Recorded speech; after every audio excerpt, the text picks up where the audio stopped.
بسم اللہ الرحمن الرحیم۔ السلام علیکم ورحمۃ اللہ وبرکاتہ۔ الحمد للہ وکفی وسلام علی عبادہ الذین اصطفی، اما بعد۔ حاضرین و ناظرین، یہ درس نمبر 1273 ہے اور آج سورہ طٰہٰ کی 3 آیتوں کی تلاوت اور تشریح کی جائے گی۔ آیت نمبر 133، 134 اور 135، 133، 34 and 35۔ چلے سب سے پہلے ہم ان 3 آیتوں کی تلاوت کرتے ہیں، لفظی ترجمے اور ترجمے کے بعد تشریح کرتے ہیں۔ اعوذ باللہ من الشیطان الرجیم، بسم اللہ الرحمن الرحیم۔ وقالوا لولا يأتينا بآية من ربه أولم تأتهم بينة ما في الصحف الأولى ولو أنا أهلكناهم بعذاب من قبله لقالوا ربنا لولا أرسلت إلينا رسولا فنتبع آياتك من قبل أن نذل ونخزى قل كل متربص فتربصوا فستعلمون من أصحاب الصراط السوي ومن اهتدى۔ صدق اللہ العظیم۔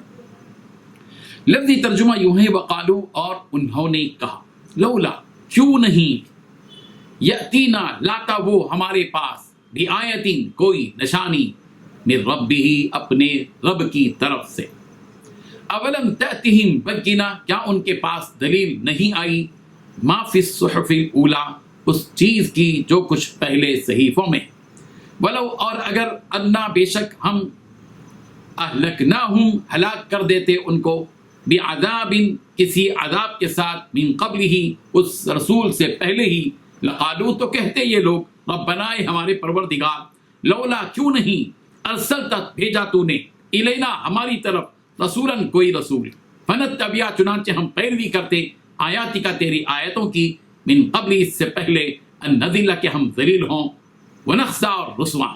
قل، کہہ دیجیے، کل، ہر ایک، متربص، انتظار کرنے والا ہے، فتربصوا، لہذا تم بھی انتظار کرو، فستعلمون، عن قریب تم جان لوگے، من، کون ہیں، اصحاب الصراط السوی، راہ راست کے حامل، ومن، اور کس نے، اہتدی، ہدایت کو اپنایا۔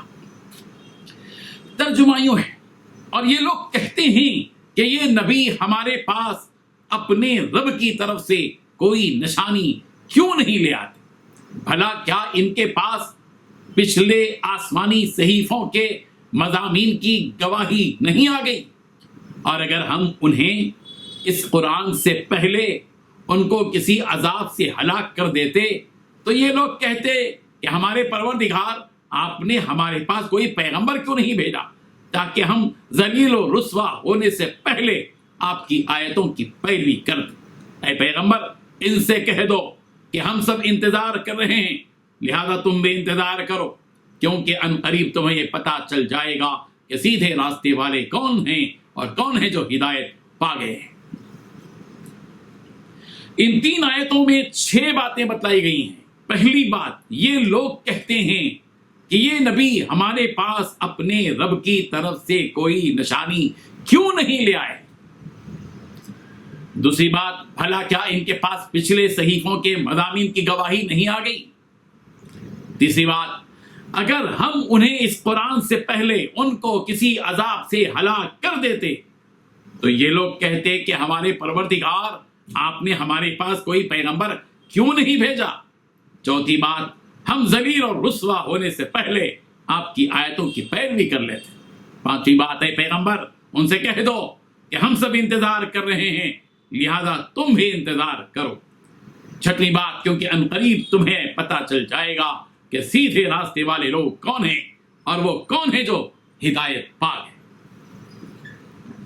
بزرگان محترم، کافروں کا اعتراض، مشرکوں کا اعتراض رسول رحمت صلی اللہ علیہ وسلم پر ہمیشہ ہی رہا۔ پوری مکی زندگی کو اٹھا کر آپ دیکھیں گے تو آپ کو پتہ چلے گا کہ موقع بموقع مکے کے مشرکین نے رسول رحمت صلی اللہ علیہ وسلم پر اعتراضات کی بوچھار کر دی، مختلف قسم کے اعتراضات، نبی کی زندگی پر، نبی کی بعثت پر، وغیرہ وغیرہ، اور نبی کی تعلیمات پر اعتراضات کرتے۔ ایک اعتراض مشرکین کا یہ تھا جس کو یہاں اللہ تبارک و تعالیٰ نے سورہ طٰہٰ کی آیت نمبر 133 میں بیان کیا۔ وقالو، یہ مشرکین کہتے ہیں، انہوں نے کہا، لولا یاتینا بآیۃ من ربی، یہ محمد پیغمبر ہمارے پاس اپنے پروردگار کی طرف سے کوئی نشانی کیوں لے کر نہیں آتے؟ حالانکہ نشانیاں ان کے پاس تھیں. اللہ کے نبی صلی اللہ علیہ وسلم کی پوری زندگی ان کے لیے نشانی تھی. سرکار کے معجزات ان کے لیے نشانیاں تھیں. قرآن مجید کا نزول، ایسی کتاب جس کتاب کو وہ لا نہیں سکے، اس کتاب کی پوری کتاب تو درکنار، اس کی 10 صورتیں تو 10 درکنار، اس کی 1 صورت تو درکنار، ایک آیت نہیں لا سکے. اس قدر زندہ معجزہ ہونے کے باوجود ان مشرکین نے یہ اعتراض کیا کہ یہ پیغمبر اللہ کی طرف سے، اپنے رب کی طرف سے ہمارے پاس نشانی کیوں نہیں لے آتے؟ اللہ تبارک و تعالیٰ فرماتے ہیں، اے بدھو، اے مشرکو، اولم تأتہم بینۃ ما فی الصحف الاولی، پیغمبر آپ ان سے کہیے کہ کیا ان کے پاس قرآن مجید سے پہلے جو صحیفے آئے ہیں، اترے ہیں، تورات ہو، زبور ہو، انجیل ہو، دوسرے صحیفے ہو، جتنی بھی اتری ہیں، کیا ان میں نشانیاں نہیں ہیں؟ کیا ان آسمانی کتابوں میں پیغمبر کے آنے کی بشارت نہیں دی گئی؟ پیغمبر کے اوصاف نہیں بیان کے؟ جاؤ پوچھو یہود سے، جاؤ پوچھو نصارہ سے. یاتی من بعد اسمہ احمد، ان کے بعد ایک ایسا آدمی آئے گا من بعد جس کا نام احمد ہوگا. حضرت عیسیٰ علیہ السلام کی کتاب میں بشارت دی گئی. یہودی باقاعدہ جانتے تھے کہ تورات میں نبی کریم صلی اللہ علیہ وسلم کے اوصاف پورے بیان کیے گئے کہ ایک نبی ہیں جو مکے میں پیدا ہوں گے، مدینے میں جو ہے ان کی ہجرت ہوگی، وغیرہ وغیرہ ساری چیزیں. اللہ تبارک و تعالیٰ سوال کرے، کیا ان کے پاس نہیں آئی کوئی نشانی؟ جو ان سے پہلے جو صحیفے آئے تھے ان کے اندر وضاحت نہیں تھی اللہ کے نبی صلی اللہ علیہ وسلم کے بارے میں، آخری پیغمبر کے بارے میں.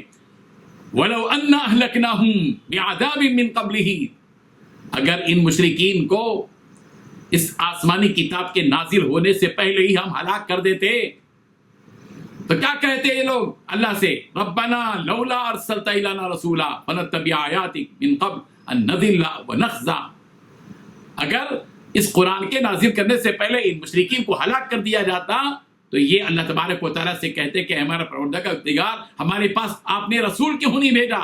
اگر آپ رسول بھیجتے تو آپ کی نشانیوں کی ہم اتباع کرتے، آپ کی آیتوں کی ہم اتباع کرتے، اس سے پہلے کہ ہم ذلیل ہو جائیں، رسوا ہو جائیں. قل کل متربص فتربصوا، پیغمبر آپ ان مشرکین سے کہہ دیجیے کہ ہر ایک انتظار کر رہا ہے، تم بھی انتظار کرو، ہم بھی انتظار کرتے ہیں. کیا ہوگا انجام دیکھیں گے کس کا، کون حق پر ہے، کون باطل پر ہے، پتہ چل جائے گا. کون کتنے پانی میں ہے پتہ چل جائے گا. کون حق پر ہے، کون ضلالت اور گمراہی پر ہے، پتہ چل جائے گا. کون خیر پر ہے اور کون شر پر ہے، پتہ چل جائے گا. کون دلائل کے ساتھ اپنا نبوت کا جھنڈا گاڑ رہا ہے وہ بھی پتہ چل جائے گا، اور کون جھوٹا ہے جو انکار کر رہا ہے پتہ چل جائے گا. فَسَتَعْلَمُونَ مَنْ أَصْحَابُ الصِّرَاطِ السَّوِيِّ وَمَنِ اهْتَدَىٰ، کون سیدھے راستے پر ہے اور کون ہدایت پا چکا ہے پتہ چل جائے گا اس وقت.